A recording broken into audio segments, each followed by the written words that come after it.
അല്ലാഹു സുബ്ഹാനഹു വ തആല ആരാധിക്കാനുള്ള ഏറ്റവും വലിയ പരമപ്രധാനമായ ഒരു ഇബാദത്ത് എന്ന് പറയുന്നത് നമ്മുടെ നമസ്കാരാണ്.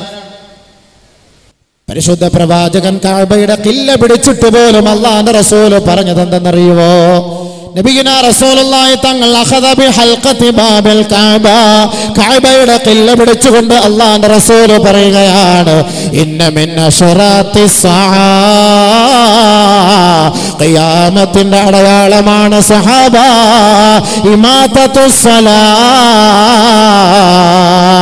നമസ്കാരം ഒഴിവാക്കൽ, നമസ്കാരം പാഴാക്കൽ, അത് ഖിയാമത്തിന്റെ അടയാളമാണ് സഹാബ എന്ന് ഹബീബായ റസൂലുള്ളാഹി തങ്ങൾ ആദ്യമായി പറഞ്ഞുവെങ്കിൽ അല്ലാഹുവിന്റെ റസൂൽ വീണ്ടും പറയുകയാണ്, ഇദാ റഅയ്തുമുന്നാസ്, ഏ സഹാബ ജനങ്ങളെ നിങ്ങൾ കണ്ടാൽ, അല്ലാഹുസ് സലാ, നമസ്കാരം പാഴാക്കുന്നവരായി നിങ്ങൾ കണ്ടാൽ, വ അല്ലാഹുൽ അമാന, ഉത്തരവാദിത്തോടുകൂടി ഏൽപ്പിക്കപ്പെട്ട വസ്തുക്കൾ ആരെങ്കിലും വഞ്ചിക്കുന്നതായി നിങ്ങൾ കണ്ടാൽ, വസ്തഹല്ലുൽ കബായിറ, വൻപാവങ്ങൾ അവർ ഹലാലായ രീതികളെ പോലെ കാണുന്നതായി കണ്ടാൽ, വഅഖദുർ റുശാ, തന്റെ ആവശ്യങ്ങൾ നേടിയെടുക്കാൻ കൈക്കൂലി കൊടുക്കുന്നതായി കണ്ടാൽ, വഅകലുർ റിബാ,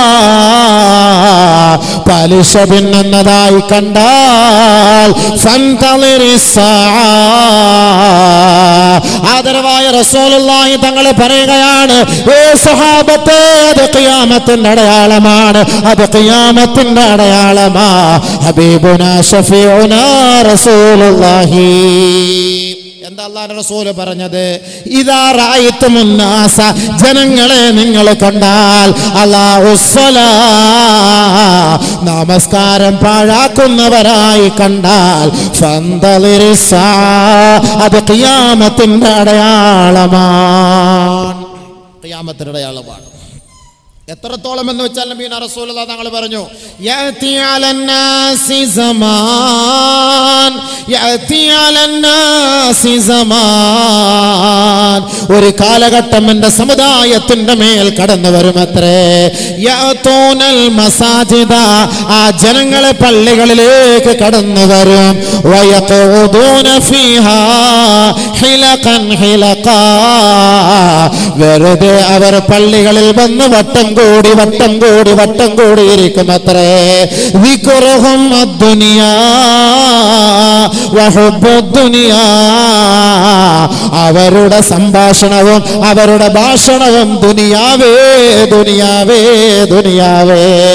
നബിയുനാ റസൂലുള്ളാഹി തങ്ങൾ പറയുകയാ, ലാ തുജാലിസൂഹും, നിങ്ങൾ അവരോടൊപ്പം ഇരിക്കരുത്. ഫലൈസ ലില്ലാഹി ബിഹിം ഹാജാ, അവർക്ക് അല്ലാഹുവുമായി യാതൊരു ബന്ധവുമില്ല. നബിയുനാ റസൂലുള്ളാഹി. ഒരു കൂട്ടർ വരും നമസ്കരിക്കാൻ പള്ളിയിലേക്ക്. നിസ്കരിക്കാനല്ല അവർ വരുന്നത്, നമസ്കാരം കഴിഞ്ഞ പാടെ അവർ പള്ളികളിൽ മസ്ജിദുകളിൽ വട്ടം കൂടിയിരിക്കും. നിസ്കരിച്ചിട്ട് വെറുതെ ഫിത്ന മജ്ലിസിൽ അവിടെ ഇവിടെ കണ്ടിരിക്കും. വെറുതെ എങ്ങനെ വന്നിരിക്കും.